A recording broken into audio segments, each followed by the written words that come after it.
Hey, I'm Hunt, and this is Hunt on LSU, your channel for LSU Fighting Tiger football talk. Enjoy the video. We want you to leave a comment below, hit that like button, and subscribe right below the video. Enjoy. I want to start kind of talking about this bowl game. LSU will play Wisconsin on New Year's Day. It'll be 11 o'clock kickoff over in Tampa. The team has taken off and arrived in Tampa yesterday. Brian Kelly is going to meet with the media today. They'll go through some practices, do the bowl activities as one does. And I think from an LSU perspective, the biggest story in this game is obviously the start for Garrett Nussmeier. It'll be the first start in his LSU career. And he'll do so with essentially all the other pieces of the top offense in college football at his disposal. Now, we all know that Jayden Daniels was a big part of why this offense was really, really good. But the supporting cast is very good as well. You've got an offensive line that was a finalist for the Joe Moore Award. You've got a player that will likely become the school's all-time receptions leader in terms of yards as well as catches. You've got another guy that could potentially go in the first round in Brian Thomas. You've got a great tight end. You've got a healthy stable of backs that should be ready to roll. So it's a comfortable landing spot for Garrett Nussmeier in this game. There's no question about that. Now, there's a little bit of upheaval because you lose Mike Denbrock, who's been the primary play caller, and you switch those duties over to Joe Sloan and Cortez Hankton, and maybe that's a little bit of instability. But I think with the offense being the same, with the relationship that Garrett Nussmeier has with Joe Sloan, and the fact that it's not like Garrett Nussmeier's been taking play calls from Mike Denbrock for 2 years. That's been Jayden Daniels' job. So I don't think it's that big an issue for Nussmeier. I think he'll be in a pretty comfortable spot there. And I also believe that this, as a group of observers, whether you're fans or covering the team or whatever, in terms of what we can take from this game, I think it's a good test because Wisconsin has a good defense. It's not, I wouldn't call it elite. I wouldn't call it dominant. I would just call it good. They played a bad schedule, and they've played good defense. They're number 18 in the country in scoring defense. They're in the top 45 in run defense, pass defense, total defense, sacks, tackles for loss, 20-yard plays against, 40-yard plays against. They've been really solid. We know that LSU has done a phenomenal job of creating big plays. That was one of the main talking points that we had when we were talking about Jayden Daniels and his chance to win the Heisman Trophy, just how many chunk plays Daniels accounted for. And look, Wisconsin is number 17 in the country in 20-plus yard plays allowed. They're number 11 in the country in 40-plus yard plays allowed. So one of the better units in the country in terms of their limiting big plays. You look at the scores that they allowed in Big Ten play. I didn't really care what you did in the non-conference, but against the Big Ten teams that they played, Minnesota only scored 14 points, Nebraska 17, Northwestern 24, Indiana scored 20, Ohio State, probably the most comparable team talent-wise to LSU, scored 24 points. In that game, they had 407 yards of offense. Illinois had 20.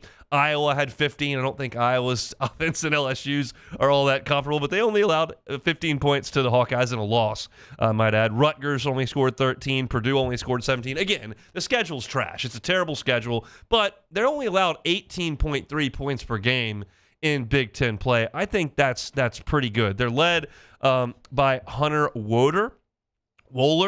He leads all Power 5 defensive backs in tackles. He's got 113. He also leads Wisconsin in tackles. C.J. Getz has 11 tackles for loss at outside linebacker. Ricardo Holman leads all cornerbacks in college football with 6 interceptions on the year. So they've got some nice pieces, and as best I can tell, those defensive pieces are sticking around. There have been some offensive opt-outs for this game for Wisconsin. Their leading rushers are not going to play, and I can't see that any of these guys have opted out. Maybe that happens, but as far as I know, the defense should be intact. So I think you get a pretty good look at Garrett Nussmeier in this game. I don't think there are any caveats you need to throw in when we analyze this thing when it's over. And I told you this, there are going to be massive overreactions, in my opinion, to what Garrett Nussmeier does in this game because it's low-hanging fruit. It is what it is. You're already on to the next season and whether or not LSU can get into the expanded playoff and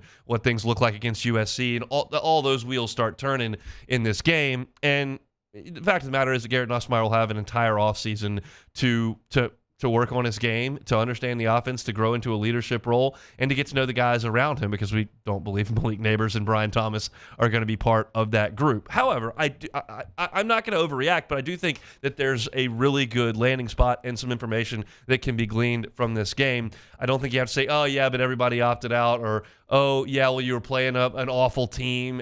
It's not like Leonard Fournette running all over that Texas Tech garbage defense. Like, this is a defense that has put up a fight all year long. Ohio State with Marvin Harrison and that group that they've got over there that's really good on the outside didn't go up and down the field on them. They only scored 24 points in that game. So I think anything that you take positively from this game with Garrett Nussmeier, I think stands up when you move into next year. And I think he's going to play well. It's going to be a different offense than the one you saw with Jayden Daniels. That offense had a lot more quarterback run, I think, than you're going to see in the game coming up this weekend. I think that they'll do more with Garrett Nussmeier in terms of the quick passing game and then take some shots, and Jayden grew into that role as well. I think there will be more quote-unquote traditional run where you give the running back the ball as opposed to the read option stuff you see in the background. There'll be some read option stuff, I'm certain, with Garrett Nussmeier, but not quite as much, I don't think, as you saw with Jayden Daniels. I'm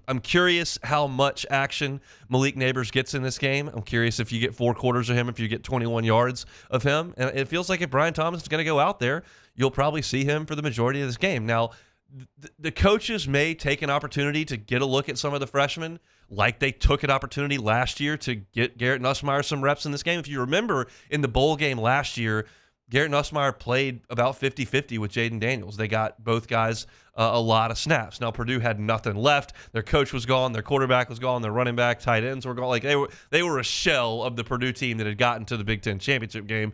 But still, LSU took an opportunity to get Garrett Nussmeier some looks, and I'm curious, maybe you see some younger receivers get some looks maybe as the game progresses, whether that's Aaron Anderson, Shelton Sampson, Kyle Parker.